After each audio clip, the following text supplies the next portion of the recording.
Bridgeport, Connecticut, a city steeped in history and bustling with life. But on a cold February night in 1926, the city fell silent as the lifeless body of Father Samuel Kane, a beloved Catholic priest, was found lying in the street.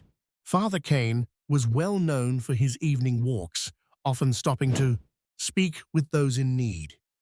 On this particular night, he was returning from a late visit with a sick parishioner. He never made it home. At an intersection near St. Mary's Church, Father Kane was gunned down, his lifeless body left sprawled on the cobblestones. The city was desperate for answers. Days later, the police arrested Edward Langley, a local vagrant with a troubled past. He was quickly charged with Father Kane's murder, but questions about the case began to surface. The evidence against Langley was circumstantial at best.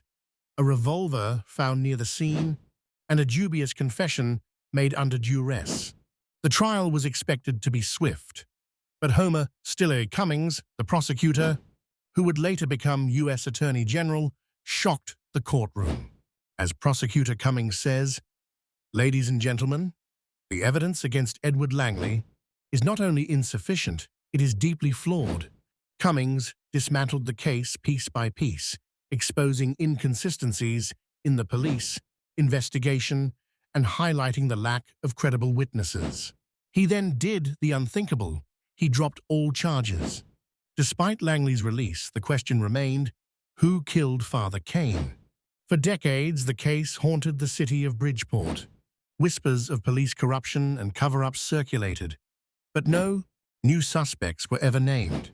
Then, 30 years later, a witness came forward with a chilling claim. Edward Langley was innocent. The real killer, the witness said, was still out there, but fear of retaliation kept the truth buried.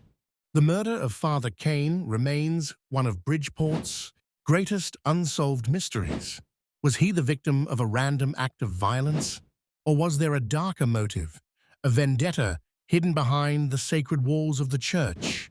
Who silenced Father Kane? And why was his killer never brought to justice?